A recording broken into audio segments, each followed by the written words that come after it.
Good morning, Tuesday.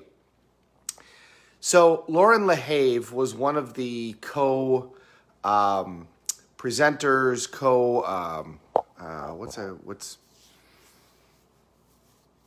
it'll come to me first thing in the morning at the Life Mastery event that I just crewed for Tony Robbins. Tony's on video at that event, and there's Lauren LaHave and Luke, who are the co-presenters during that whole thing. Now, I've known Lauren. I first met her when I first crewed in 2000, and she was, I think she was Tony's first personal assistant she's been working for the company for 30 years and now has gone off and done her whole thing. But I remember about 10 years ago, I think the first time I crewed in San Jose, she was still running the crew at that time.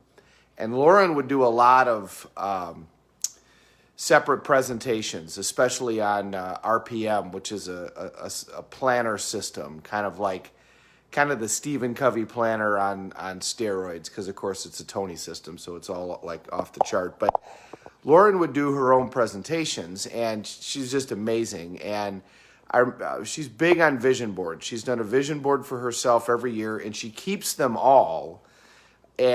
And then at the end of the year, she takes the big vision board and turns it into a mini one. And in her bathroom, she has every vision board that she's ever done in her whole life. So when she comes into her bathroom, she can see the progress that she's made in her life. And it also keeps track of all of that. Pretty cool. But I remember her talking about, finances. And that isn't really a conversation. I mean, that conversation comes up at Business Mastery, but that's not a conversation that comes up a lot at these events. We talk a lot more about personal fulfillment and how to change your state and how to feel a certain way, and then from all of that, then you can create financial resources if you want. But she said, who here wants to be a billionaire? And nobody raised their hand, and she said, I know that I'm going to make it. I'm going to make it to be and I remember thinking to myself, I can't even imagine how that's possible. How is that possible? And then I caught a glimpse of Grant Cardone's 10X event that he just did. He did a virtual event too. And of course, his is almost exclusively focused on finances and giving back. I mean, Grant's very big on giving back, and as is everybody that's significantly financially successful. And he said the same thing. He said, especially with the money that the government dumped into the stock market last March, whatever that was, $3 trillion, $4 trillion, that there's enough money out there to be, for everybody that's watching this to be a billionaire. And, really that's true. I mean, money is like the ocean. I mean, if a lot of people, I think, have this idea of there's a zero-sum gain. If in order for me to gain, somebody else has to lose. But, I mean, if you think of money like the oceans, I mean, if you were to go suck 1 billion gallons out of the ocean, would anybody even notice? And, the answer is no. I mean, no, you couldn't even tell that happened. You could take 1 billion gallons out of Lake Michigan and nobody would notice. I think that's like an inch of water. So, but what they were really doing is they were changing those expectations. They were doing what we talked about when you talk about Richard Branson, when you talk about that they're creating a whole nother level of attitude towards what you can accomplish, towards an expectation as to what life is going to bring to you. Because once you do that, now your whole mindset in terms of plan, in terms of level of action, in terms of all of those things, just goes to a whole nother realm. And when it does, you're going to create completely different results.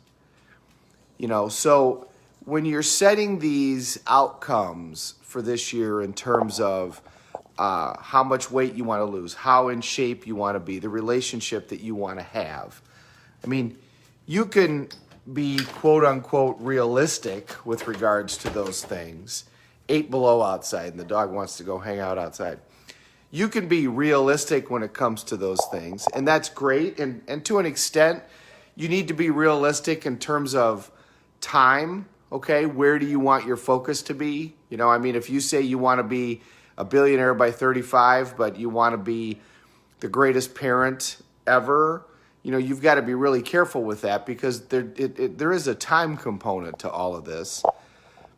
But really, when you decide what you want to set in terms of goals, you should be unrealistic. You should stretch yourself way beyond what your comfort zone is, and assuming that you can put that in your heart and believe it, because it's going to create a whole different level of effort and plans and ideas and opportunities. You know, that's why I love watching Undercover Billionaire, because they go in with this expectation: I'm going to create $1 million business in 90 days with $100 and a vehicle and no contacts and nothing. That's their expectation. And when you watch them, they don't sway from that expectation. They absolutely believe they're going to figure out how to do that. Most people, it's, I hope I can build $1 million by the time I'm 75.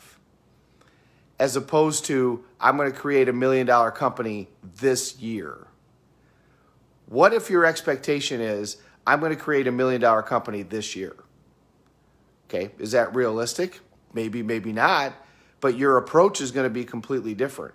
And okay, so you don't create $1 million company by the end of the year, your company's worth $700,000. Well, is that a lot closer to the original goal, or would you have been closer if you said, well, I hope I have $1 million by the time I'm 75?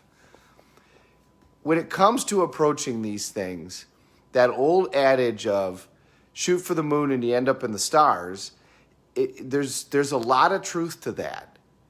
And we all need to remember that when we're deciding what are our expectations for the day. People that achieve outstanding results have outrageous expectations as to what's going to happen. Watch the Michael Jordan thing again on Netflix. I thought the Tiger Woods thing was very good. I watched that too. You know, he didn't go into golf thinking, I hope I can win a few tournaments. He didn't go into golf thinking, I want to beat everybody else.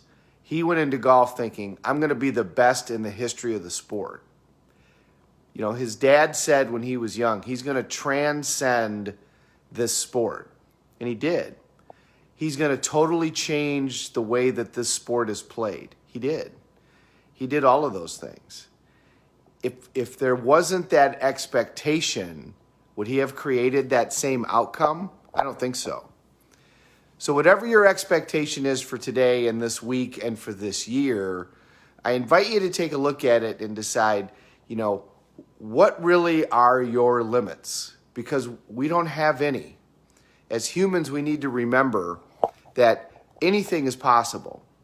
Again and again and again, whenever we've been told that something can't be done, whether it's going to the moon, whether it's the 4-minute mile, whatever it is, we then figure out a way how to do it. So whatever it is you think in your personal life that can't be done, yes, it can. We just got to figure out how to do it. But we don't need the how, we need the why first. And when you figure out that why, then the how is going to follow. Have an amazing day, everybody. I'm going to say good morning to everybody. There's a lot of people on the call. Good morning, Uncle Bill. Miss Moyer, always a pleasure to see you. Aaron, good morning. Nice to see you too. Barbara Burns, I was just talking about you because we were watching the dog show movie. And we were talking about how you are such a huge deal in dog shows. Thank you so much for watching. And Miss Stewart, good to see you. Andy Williams, thanks for watching too. Have a great day, everybody. We're all in this together. Let's take care of each other.